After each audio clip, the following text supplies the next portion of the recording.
রিতের স্ত্রীর অধিকার দেখিয়ে চ্যাটার্জি বাড়িতে গিয়েই রাজদেবকে জব্দ করার প্ল্যান করল বিদ্যা। সম্পূর্ণ জানতে ভিডিওটিতে একটি লাইক করে দেখতে থাকো।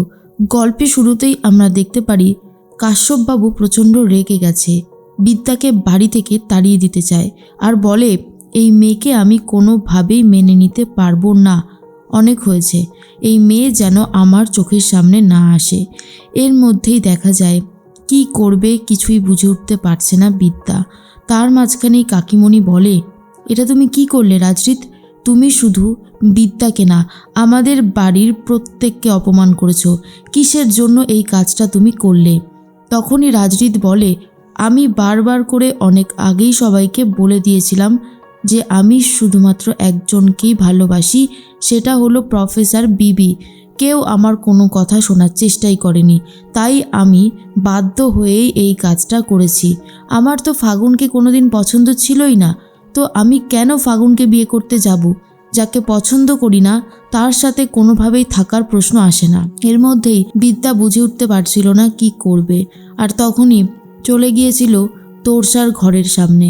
তোরসার ঘরের সামনে গিয়ে কান্নাকাটি করতে থাকে আর বারবার করেই মা মা বলতে থাকে। তখনই তোরসা ঘরের দরজা খুলে বেরিয়ে এসে দেখে ফাগুন নয়, এসেছে বিদ্যা, যার স্মৃতিতে রাজরিতের দেওয়া সিঁদুর জলজল করছে। তখনই তোরসা বলে, আমার মেয়ের সাথে রাজরিতের বিয়েটা হয়নি তো না, তোমার সাথে হয়েছে।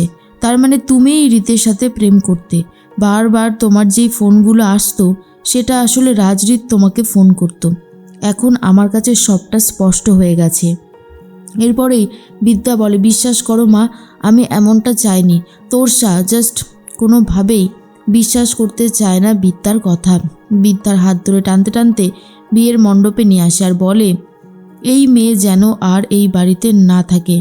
তখনই রীতের মা ত্রিধা বলে, এই মেয়ে তো আমাদের বাড়িতেই যাবে, আমার ছেলে ওকে সিঁদুর পরিয়েছে, তাই ও এখন থেকেই আমাদের বাড়ির বউ, ওকে নিয়ে যাওয়ার দায়িত্ব আমাদের।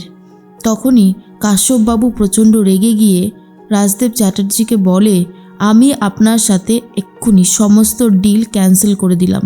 কোনোভাবেই আপনার সাথে আর কোনো ডিল হবে না কোনো একাডেমি, আর আপনার ছেলেকে আপনি এখান থেকে জীবিত নিয়ে যেতে পারবেন না। তখনই রূপ বলে, অত সহজ নাকি? আমিও দেখব কি করে আমার ভাইপোকে আপনি জব্দ করতে পারেন। একটা কথা মনে রাখবেন, রাজরিত এই বাড়ির জামাই, আপনার মেয়ের বর, আর আপনি এটা করতে পারেন না। তখনই কাশ্যপবাবু বলে, কিসের জামাই? ও যদি ফাগুনকে বিয়ে করত তবেই ও আমার জামাই হতো, আর ও এখন আমার জামাই নয়। তখন রাজরিত গলা উঁচু করে বলে, কেন, কিসের জন্য? আমি এই বাড়ির মেয়েকেই বিয়ে করেছি, আমি আপনার মেয়েকেই বিয়ে করেছি, তো অসুবিধার কি হয়েছে? এরপরে রাজরূপ বলে, একদমই ঠিক কথা বলেছে। তখন বিদ্যা ওই বাড়িতে আর থাকতেই চায় না।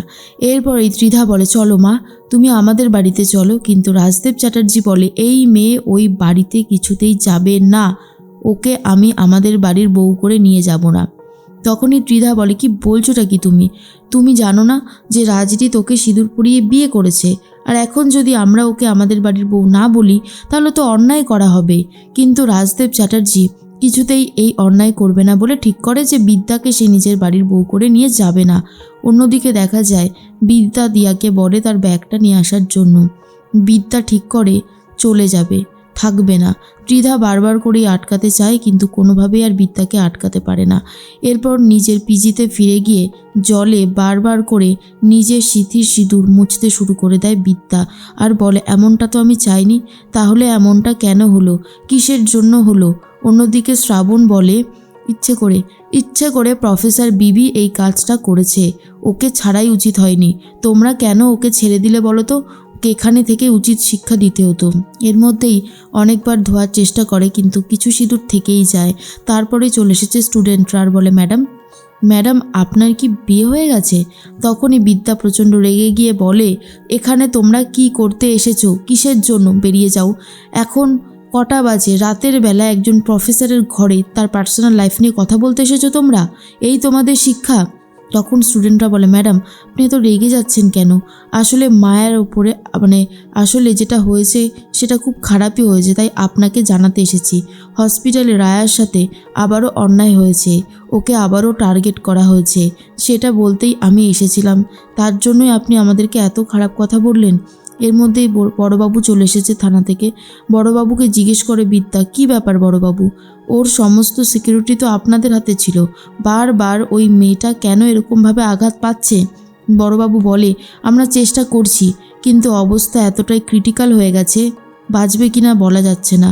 আর এটা শোনার পর বিদ্যা জাস্ট চমকে যায় আর বলে, এটা হতে পারে না, এটা কোনোভাবেই হতে পারে না বড়বাবু। আপনি যেভাবেই হোক ওনাকে বাঁচানোর চেষ্টা করুন। রায়া একজন মেয়ে যে অনেক লড়ে এই জায়গাটাতে এসেছে, তাকে আমরা কোনোভাবেই হারাতে পারবো না, বিশেষ করে ও আমাকে বাঁচিয়েছে। এরপরেই চলে এসেছে রায়ার বাবা আর বলে, তোমরা না টিচার, কি করে এরকম স্টুডেন্ট তোমরা তৈরি করো যে স্টুডেন্ট অন্যের জীবন কেড়ে নিতে পারে? এরপরেই রায়ার বাবা প্রচুর ভেঙে পড়েছে, কি করবে বুঝে উঠতে পারছে না। তার একমাত্র মেয়ে এখন রীতিমতো মৃত্যুর সাথে পাঞ্জা লড়ছে। অন্যদিকে রাজরিত তো বাড়িতে ফিরে যায়। তখনই ত্রিধা বলে, এরকমভাবে তো চলতে পারে না, মেয়েটার সাথে তো তোর বিয়ে হয়েছে, ওকে তো এই বাড়িতে ফিরিয়ে আনতে হবে। রাজরিত বলে, আমি ওকে বড্ড ভালোবাসি, আর ওকে ভালোবাসি বলেই ফাগুনকে আমি বিয়ে করতে পারিনি, কারণ আমি প্রফেসর বিবিকে ভীষণ ভালোবাসি। কিন্তু রাজদেব চ্যাটার্জি বারবার করে একটা কথা বলতে থাকে, এই বিয়ে আমি মানি না, ওই মেয়েটা এই বাড়ির বউ হতে পারে না। রাজরূপ বলে, কেন পারে না বলো তো দাদা? সবই তো নিয়মকানুন হয়েছে। দেখো, মেয়েটার সাথে কিন্তু সিঁদুরদান হয়ে গেছে, তাই ও এই চ্যাটার্জি বাড়ির বউ, এটা তোমাকে মেনে নিতে হবে, এছাড়া আর কোনো উপায় নেই তোমার কাছে। তখনই ত্রিধা বলে, তুই এক কাজ কর রাজরিত, তুই আমাকে ওই মেয়েটার পিজিতে নিয়ে চল, আমি ওই মেয়েটাকে বুঝিয়ে এই বাড়ির বউ করে নিয়ে আসবো। এরপরেই রাজরিতের সাথে ত্রিধা বেরিয়ে পড়ে পিজিতে যাবে বলে। অন্যদিকে দেখা যায় বিদ্যা তো রীতিমতো রায়ার জন্য লড়াই করছে, আর বুঝতে পারে এই সব কিছুর পেছনে রয়েছে স্বয়ং রাজদেব চ্যাটার্জি, যে কিনা একটা একাডেমি করতে চেয়েছিল। এরপরেই রাজরিত চলে এসেছে আর তখনই বলে, আমার মা তোমার জন্য গাড়িতে অপেক্ষা করছে, প্লিজ চলো, এইভাবে এখানে থেকো না। তখনই বিদ্যা বলে, কেন যাব? কেন করলেন আপনি এত বড় অন্যায় আমার সাথে? আমার একটা স্টুডেন্ট মৃত্যুর সাথে পাঞ্জা লড়ছে হসপিটালে, তার অবস্থা এতটাই খারাপ। রাজরিত বলে, সবটাই বুঝতে পারছি, লড়াইটা তো কখনো এইভাবে থেকে হবে না, তুমি আমার সাথে চলো। এরপরেই বিদ্যা ভাবে, রাজদেব চ্যাটার্জির বাড়িতে গিয়ে রাজদেব চ্যাটার্জিকে যদি জব্দ করা যায় রাজরিতের স্ত্রী হয়ে, তাহলে মন্দ কি?